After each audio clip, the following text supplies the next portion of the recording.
I'd like to begin today's service by saying a word about our great Justin Herbert, about the propaganda FC that I belong to, and the heavy toll that this day has taken on me and my soul. Oh, shit. I've prepared. I'd like you to respect my privacy. Oh, my God. You actually have note cards? Yo, man, he's trying to talk, man. Go ahead. I'm sorry. This is You think this is easy? Go ahead, sir. Continue. Go ahead. Go ahead, sir. Go ahead. You think it's a fucking game? I'm sorry. Get your cope off, please. Let me not curse on a day This of is mourning. disgusting. I need to protect myself. It is with a heavy heart that I'm here today to say it's over.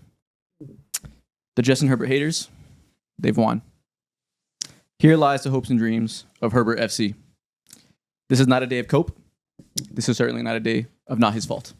It is quite the opposite. No matter how bright my sweet Justin's light has shined in the past days, death comes for us all the same. And today, we as a Herbert PR collective got. Not only are we now 0-3 in the playoffs, not only did we score 3 points, not only did we possess the pocket presence of Bobert Nix mixed with the accuracy of JJ McCarthy on this day, we did all of this in what is likely our last day with Demon Jesse Minter to hide our flaws, to carry us, to give us a chance at victory every which week. That opportunity, that last run to secure Khalil Mack's legacy with the team has been squandered. It is officially over. We now go forward, hand in hand, with Gregory Roman, equally as shitty as one another. I would say better days are ahead. I would say we would improve from this, but that's probably not true. Chances are we will get equally as violent backshots this time next year. I didn't ask for your sympathy. I don't ask for your condolences. All I ask is that you sign this petition when I start it to get Gregory Roman fired and sent to federal prison. You have my support. And that is all.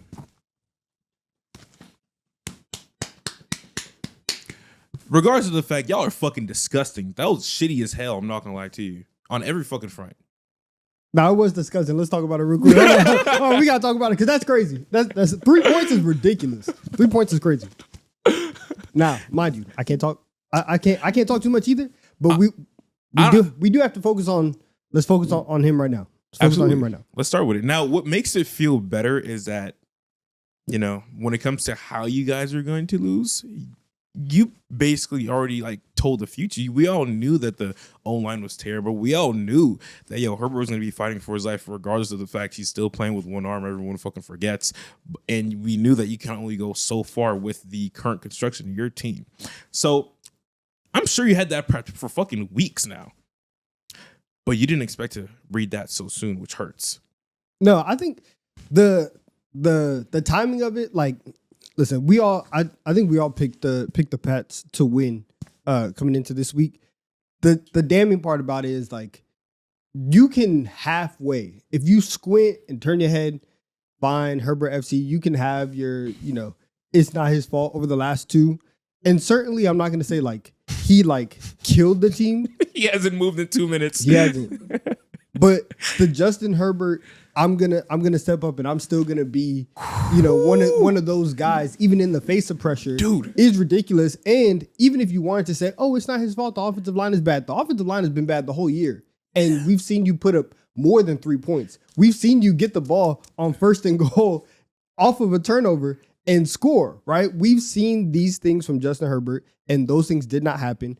In terms of a processing game, we saw one of the worst Justin Herbert games in a while. This is my first ever playoff experience as a new pure NFL fan, and I get to see all the offseason jokes come into fruition for the first time in my goddamn life. And oh my god, I thought this was a troll throughout the entirety of the year. I was up here talking about how Justin Herbert's a top 5 quarterback and all that, which very much probably still is or whatever. But to see him fold to this degree, going back to what you said, with facing the same circumstances, of course, your Amari Hampton was out or whatever, Kamari Vidal was there, whatever, cool. To fold to this degree, to play beneath these standards, come on, man. The jokes write themselves at this point. It is tough. And now you have a playoff resume that goes, You blew a 27-3 lead against the Jags, in which Trevor Lawrence threw 4 first-half picks, allowed them to get up, and then you blew that lead. Then you have a 4-interception game against the Houston Texans last year. And then this year, once again, your team goes out and you score 3 points. And it's not even like in both of these games, or really in all 3 of these games, Justin Herbert has had to do some level of like backpacking and carrying or level raising, whatever. In the Texans game, it's not like the Texans were world beaters last year. They were also trying to give the game away. In this game, Drake May, you see it. He's in his first. He still hasn't moved. It's frying me. He hasn't moved because he doesn't have his real glasses on, and if he moves, he's gonna get dizzy. But like Drake May also looked like a quarterback in his first playoff start, and they were also trying to give the game away, and the Chargers just couldn't take it. And so to have this be a part of your playoff resume, it is very, very damning for Justin Herbert. It does suck for the Chargers, where ultimately this is kind of like a lost year since you lost your 2 tackles. But if there was ever a game that you probably could have went on the road, right, and beaten a fraudulent, quote unquote, number 2 seed who's had the weakest schedule of all time, this would have been the year, and they weren't able to do it. And so now the Chargers are bounced, and we have to, see how this team moves forward. Isaac, at the start of the year, he told me that this defense whoop folks. Y'all indeed do not whoop folks. You went live, and you went ahead and told me that this defense is one of the best in the league. They showed that they were good, but they folded to disgusting degrees and elements that I've never seen before. We're not going to talk about the defense folding. Hold on, let's put our ire to the right locations. Everything you're saying is bullshit there right we now. go. I had to say Everything something you're to saying go is ahead and get him nonsense. talking. We're There not we going to disrespect go. Jesse Minter. We're There not going we to disrespect go. anything to do with the word D. We're not disrespecting any of that. All of our ire today goes directly at the offense. Greg Roman, I've commonly come up here and I've called Bradley Bozeman a war criminal. I've called him a terrorist. I've called him several other worse things that I probably won't say on camera. I got to think of new insults to call Gregory Roman. If this guy is not fired by this time next week, then Jim Harbaugh should be fired. Then we need to do a whole entire sweep of the coaching staff, because it is nonsensical that we saw what happened with Lamar Jackson in the playoffs for years, with Greg Roman holding him back, not letting him make adjustments at the line, not letting him call audibles and change protections, and have this rudimentary system that makes his life difficult, makes him do everything, makes him lead the team in rushing attempts. We saw a Hall of Fame level quarterback, maybe top 10 of all time in Lamar Jackson, be held back by this guy. He gets out the league for a year. Jim Harbaugh coming back in the league. What does he do? He gives that guy a job when no other team in the NFL would. And I spent the last 2 years saying this guy will be the undoing. He is the undoing. He has been the whole time. There's nothing easy in this offense. There is no quick game. The pass protections are terrible. The only routes that let the running backs run for checkdowns are just swings out the backfield. It is the most simple, terrible offense I've ever seen. All year it's been an issue. All year it's forced Justin Herbert to fight for his goddamn life and sacrifice his wrist in the meantime to get to the playoffs in the first place, where we knew they'd get there and be overmanned and overpowered by a team that has more talent, better coaching on both sides of the ball. All of that was to be expected. I had no real idea in my head they'd win this game. We come up here on the preview episode, and I jokingly was like, hey, upset time. We can make it happen. The password isn't that good. I knew the Patriots were going to win. I knew as soon as it all went down, I knew the Chargers weren't winning a goddamn playoff game. I did not expect Justin Herbert to be equally as shitty as Greg Roman in this game and do his part to make it unwinnable. Yes, all that is true. Yes, it is squarely Greg Roman's fault that this offense is bad. But in this given day, it was Justin Herbert's fault equally as much. He looks battle scarred by the lack of protection he had all year. He looked like he came to this game knowing the expectations that were on his shoulders as being winless in the playoffs, knowing the conversation around that, and knowing that if he's going to win with one Gregory Roman, with Bradley Bozeman, with Austin Deculus, well, he didn't play in this game, but these type of guys that were protecting him all year, he knew he needed to be Superman, and that was clearly in his head. He was rattled. The pocket presence was terrible. I made a joke earlier, said it looked like prime Bobert Nix, who obviously has done a terrible job throughout his career dealing with pressure more often than not. It looked worse than I've ever seen from Bo Nix. It was terrible. He was fleeing pockets too early, not standing in there and delivering. Things were getting open down the field. Not a whole lot because they did get shackled by the Patriots secondary. But when opportunities did come, there was one terrible overthrow to Ladd McConkey on the left sideline that would have been a touchdown, and a few others that were just missed because he either took off running too fast, looked to the check down too fast, overall just did not read the field well because he clearly was mentally shackled by the expectations put on him by this team. I think this is a game where overall they didn't have a ton of opportunities to beat this team because the Patriots defense thoroughly outclassed them. But the few opportunities that did arise, Justin Herbert tried his hardest to not take advantage of them. He did. And I think we've a couple weeks ago we talked about like Joe Burrow and how he was just sad and we didn't know like what his future was and the way that he's talking. We haven't gotten those level of quotes and like existential crisis feel from Justin Herbert. But I genuinely did feel bad. Once the fourth quarter came around, it stopped being like Justin Herbert is selling. I legitimately was just like, hey, is he going to be alive after this game? Because every single snap, there's pressure. Every single time that they try to do anything offensively, anything good, any type of play action, the moment Justin Herbert pulls the ball back, there's a defensive lineman 2 seconds beating the offensive lineman and into his lap. We did comments like that. We did. Justin Herbert looks battered and broken. Every time he has any type of media appearance, he gives a very PR answer where he's the usual football player bullshit. I got to believe in my team, the game plan. I got to trust in the coaches. We'll get out there and do our best effort to win the next game. He did none of that today. They asked him about his ability and his confidence in himself to win the playoffs and if he feels like he has what it takes. He said, I don't know. I haven't figured it out yet and it hasn't happened. So we'll have to reevaluate and see what happens. Yeah. What the fuck? What have you ever seen a quarterback say something like this? They've broken him. This isn't Andrew Luck. My body's broken. They've broken this motherfucker mentally. And like again, he does not normally have an issue with dealing with pressure. He's fucking incredible at dealing with pressure usually. That's why they're in the playoffs, because he's been the most pressure quarterback in the league, and he stood in there and he's made it happen for an entire season of unfortunate circumstances. He normally doesn't miss throws down the field. He's incredibly consistent at reading the field and taking advantage of what's there. There's not often a whole lot there, but he's usually not leaving so much on the field like he did today. And Lord knows he's not normally inaccurate like he was in that throw to Ladd McConkey, which granted some of these inaccuracies were difficult on the run passes that weren't like heinous misses. But he has the arm talent. We've seen him make crazy throws like that before. This is not a game where he played like Justin Herbert. Like I'll still maintain that last year, the Texans game, he didn't play as poorly or really even poorly as 4 interceptions to make you think. 2 of them were tipped balls. 2 of them were great plays by the defense. One was a mistake. One was just Stingley being insane. While, yes, he played poorly, they didn't win for a superstar standards. He was far from the reason they lost to the Texans last year. The tackles getting their ass whooped by the 2 edge rushers on the Texans every single play were the reasons. You cannot say that in this game. Like, for everything I'm saying, he looked completely awful in an uncharacteristic way. And it's tough because, yes, he looked poor. That happens a lot. We were seeing up and down this whole weekend that quarterbacks do poor in the playoffs when great defenses are crossing them. It makes sense to play in a way that, leaves some stuff on the table. You struggle because teams are really trying to make you struggle. Those guys get paid too. It's tough when you have 3 or 4 opportunities in a game to make something happen because you're that overmanned and you blow those 3 or 4 opportunities. Many quarterbacks have 5 to 6 maybe plays that they do poorly on a game, but those are not the only opportunities you get. So in this game, Justin Herbert blew every single opportunity, but he only blew a few. Many quarterbacks get a whole lot of opportunities because they have smart play callers that give them opportunities to succeed. So their little misses here and there aren't the end all be all. For Justin Herbert, he has to be Superman. I don't think most quarterbacks would have won this game. Besides maybe Josh Allen. Josh Allen probably could have found a way to win this game.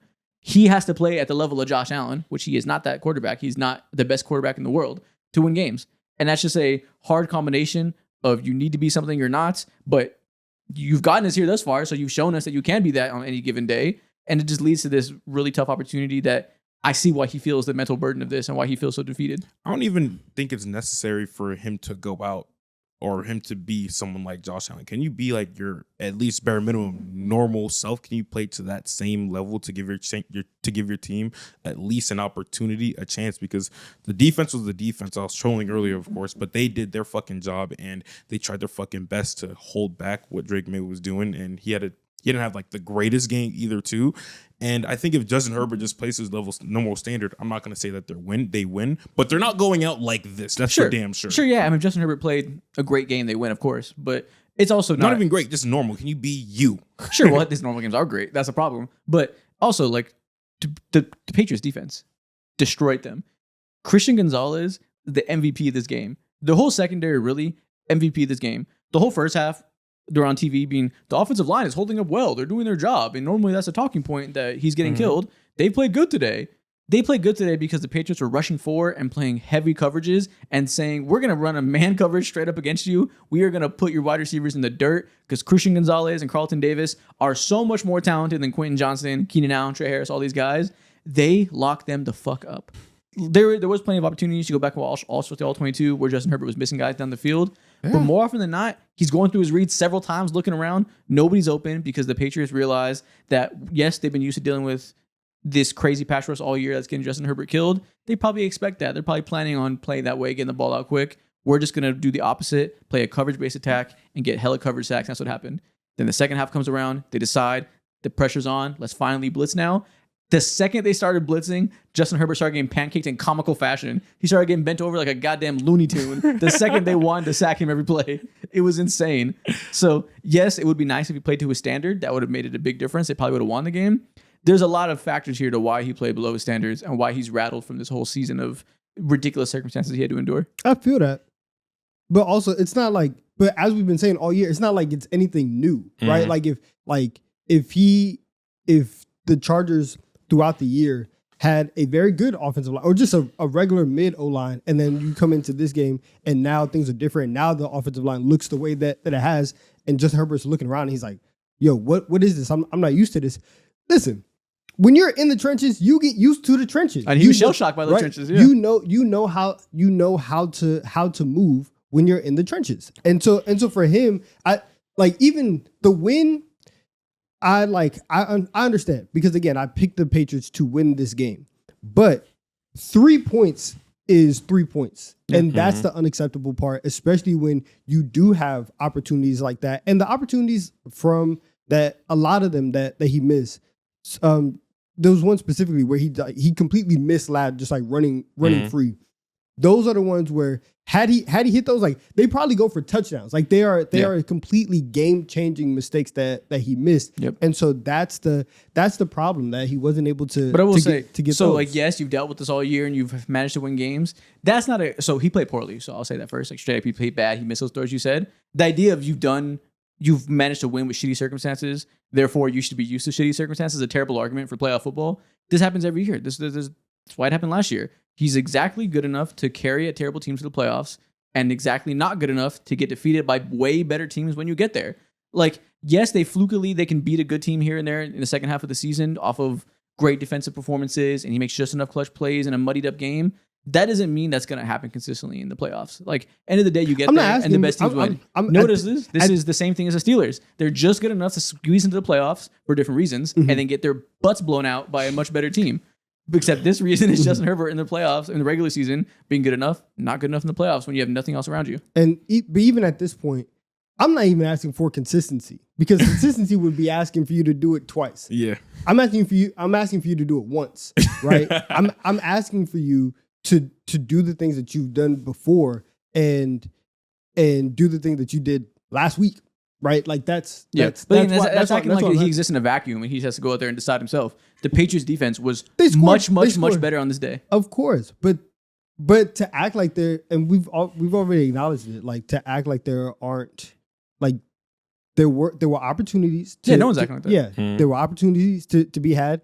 You score 17 points, you win this game, and to not even get your team to be in field goal position, like more than a couple of times is ridiculous. That shit is just he played his worst game, but again, he played his worst game, and he just can't do that because end of the day, this team is only going to go. They're only going to succeed if he's Superman, which is an unfortunate circumstance to be under. That you need to go out there and be God and make it happen. Yeah, you can't be the opposite of that. You can't be absolutely horrific in this day. At this point in time, I don't think I'm not at least asking him to be Superman. But they wouldn't want a game from what Superman. I see. I'm just like, can you just be your normal self and like lose like a normal player?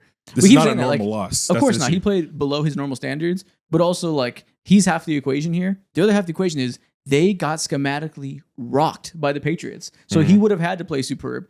Part of this is he missed the throws and like didn't identify the right coverages because of the pressure, because the fear, the pressure that wasn't always there, yada, yada, right? Did you see that quote that Robert Spillane said? That Chargers players were coming up to him after the game and saying, we had no idea what you guys were running. They were woefully underprepared. The Patriots did a lot of good things to make their protection packages non-existent. They were running a lot of cornerback blitzes off the edge, so the running backs that were going to check and take off in small routes had to stay in and protect. Greg Roman had no counters to that because, once again, I've never seen a running back in his offense run a route that is not a basic check and leak out. So immediately rocked by the Patriots defensive coordinator. All the stuff down the field, the quick game stuff, does not exist. They run really, really long developing routes. When you're getting clamped up man-to-man coverage by Christian Gonzalez, that's not going to work. His quick game has never been anything that exists. All of his stuff that would have worked in a best-case scenario if their tackles were healthy and if Justin Herbert played well, just got nuked by a team that was far better than you this day schematically. Yeah, it was a complete, like... Utter domination in all factors. Yeah, and there's not any type of silver lining, shining star Nope. in this game. I mean, commodity. It's 3 points in a beatdown. Yes, he was. The running game was non-existent. Everybody was trash. It's 3 garbage. points. It's 3 points and 3 points, and 2 points. a bad showing. And there's opposite silver linings. There's even shittier linings to talk about. And I mentioned it briefly. Jesse Minter is going to get a head coaching job. 100%. This is 100% a Mike McDonald situation. Jim Harbaugh is, Mr. Football, this coach's coach, go out here and rile everybody up and be the CEO. Cool. If you're going to provide value there, you got to consistently hire great offensive coordinators, great defensive coordinators. You found the gem in Jesse Minter that is the only reason you won 11 games twice in a row. It's purely because of him, aside from locker room stuff that I can't understand that Jim Harbaugh does bring, I'm sure. Offensive coordinator, you hired one of the 3 worst in the league. He is fucking horrendous. So you're already batting maybe 50-50 there.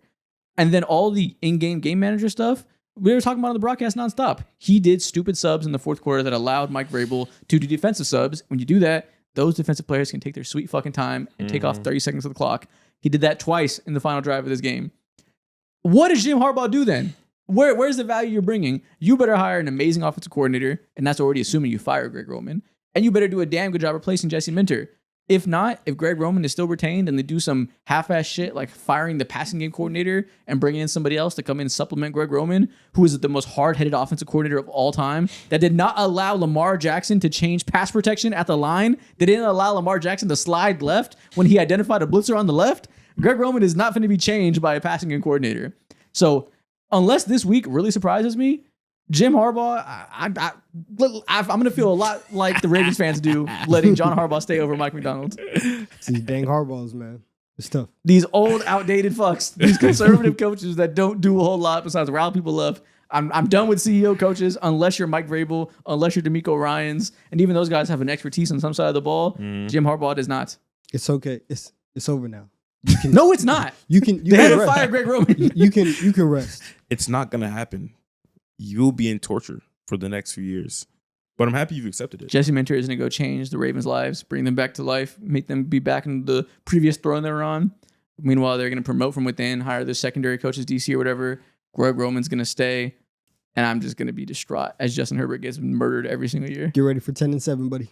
I don't know if they'll get 10-7 without Jesse Minter. But they do have their secondary coach was the co-defensive coordinator at Michigan with Jesse Minter. So maybe he's also nice. Who knows? Maybe he's ready. I don't feel a lot of hope, though. Yeah, that's fair. Yeah. It's okay. Rest easy. I wish I had like a candlelight right now. Just light this for you. But it's okay. So Justin Herbert, you are now the 6th best quarterback in the league. Drake May is number 5. Let's see, Matthew Stafford wins the Super Bowl. Maybe he'll go to 6. You'll be 7. Stuff. Just keeps on sliding, man. Keeps on sliding. Can't slide much further than that because after that, it's like Dak and Jaden Daniels and shit. But rest easy, top 3 combos. Damn. Which is also funny because I never even actually said that. Like I've always maintained he's like not the MVP level guys. Mm-hmm. He's always been a distant 4th or 5th conversation with Joe Burrow. He doesn't deserve Joe Burrow conversations today. But that honestly, damn, I would say yes, but that's more of a Joe Burrow conversation. Sure, whatever. But we can have those in the Sure, offseason. either way, like he is thoroughly like 4 through 8 Yeah. territory right now after this PR nightmare. 100%. Yeah, man. He's not even if man no more. You're a little too fucking happy for a team that has a far worse quarterback that went out in just as satisfaction with higher expectations. How are you feeling? First of all, let me put these glasses back on so y'all can't see my pain.